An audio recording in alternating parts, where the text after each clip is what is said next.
नमस्ते सदा वत्सले मातृभूमि जय हिंद। दोस्तों, भारत ने अरुणाचल सेक्टर में अपनी तैनाती को और ज्यादा सख्त कर दिया है और यही वजह है कि अरुणाचल सेक्टर में सड़क, पुल और रेलवे ढांचे पर जबरदस्त तरीके से काम किया जा रहा है ताकि क्षेत्र में उभरती हुई सुरक्षा चुनौतियों का सामना किया जा सके। जिस तरीके से भारत और चीन के रिश्ते LAC पर तल्ख बने हुए हैं, ऐसे में निगरानी करना काफी जरूरी हो गया है। दरअसल भारत ने इस साल पूर्वी क्षेत्र में एक नई विमान ब्रिगेड की स्थापना की है।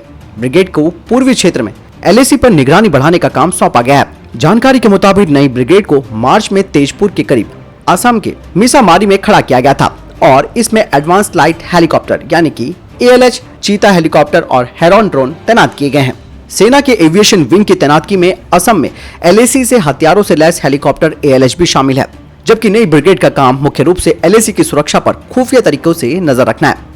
ये विमानन ब्रिगेड LAC पर तनाव पर सेना का समर्थन करने की क्षमता रखती है। जानकारी के मुताबिक LAC के पास पहाड़ी क्षेत्रों में 24 घंटे इजरायली निर्मित हेरॉन, मध्यम ऊंचाई वाले और लंबे समय तक उड़ान भर सकने वाले ड्रोन निगरानी कर रहे हैं और महत्वपूर्ण डेटा यानी कि आंकड़े और चित्र हाई कमान को भेज रहे हैं। साथ ही ये भी कहा जा रहा है कि भारतीय सेना की विमानन विंग यानी कि एविएशन विंग ने क्षेत्र में उन्नत हल्के हेलीकॉप्टर रुद्र को भी तैनात कर लिया है, जिससे कि इस क्षेत्र में इसका मिशन काफी तेज हुआ है। इसके अलावा सेना की तरफ से कहा जा रहा है कि आर्मी एविएशन कॉर्प्स साधारण फिक्स्ड विंग एयरक्राफ्ट से आज हाईटेक डिवाइस तक विकसित हुआ है।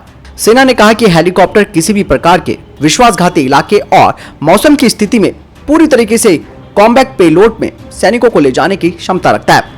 इसके अलावा अरुणाचल सेक्टर में सड़क, पुल, रेल और सुरंगों का निर्माण तेजी से किया जा रहा है। भारत सरकार अब तवांग को रेलवे नेटवर्क से जोड़ने पर विचार कर रही है। बता दें कि पिछले साल 15 जून को गलवान घाटी में घातक संघर्ष होने के बाद LAC पर तनाव बढ़ गया है। सेना ने बताया कि हेरॉन ड्रोन सबसे पहले क्षेत्र में करीबन 4 से 5 साल पहले ही तैनात कर लिए गए थे, लेकिन अब निगरानी को सेंसर टू शूटर योजना के तहत और बढ़ाया गया है ताकि किसी भी संभावित अभियान के लिए सैन्य बल की त्वरित तैनाती की जा सके।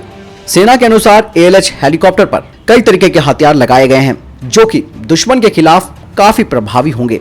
यही नहीं, भारत की अब क्षमता दिन और रात दोनों में ज्यादा बढ़ गई है और किसी भी घटना से निपटने की तैयारी भारतीय सेना ने पूरी कर ली है। जैसे कि आप सभी को मालूम भी है कि भारतीय सेना इजराइल से हेरॉन TP ड्रोन का एक बेड़ा भी लीज पर ले रही है, लेकिन अब कहा जा रहा है कि इन्हें खरीदा ही जाएगा, जो कि 35,000 यानी कि 35,000 फुट की ऊंचाई पर करीबन 45 घंटे यानी कि 45 आवर्स तक उड़ान भर सकते हैं। Heron TP drone automation, taxi, take off और लैंडिंग, साथ ही सैटेलाइट संचार प्रणालियों से लैस है। यानी कि अरुणाचल सेक्टर पर तेजी से काम किया जा रहा है। निगरानी से लेकर सड़क, पुल और रेल मार्गों पर काम तेजी से हो रहा है।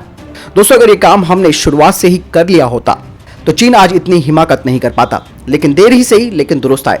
अब भारतीय सेना किसी भी तरीके से कॉम्प्रोमाइज नहीं कर सकती है चाइना के साथ। क्षेत्र में घुसे पहले तो वार्निंग दी जाएगी, जबरदस्ती करने की कोशिश की गई तो उसके बाद एक्शन मोड पर सेना आ जाएगी। आपको क्या लगता है पूरे सिनेरियो के बारे में? कमेंट सेक्शन में लिखकर जरूर बताएं। मिलता हूं नई वीडियो के साथ, ख्याल रखिएगा अपना। नमस्कार, जय हिंद, वंदे मातरम।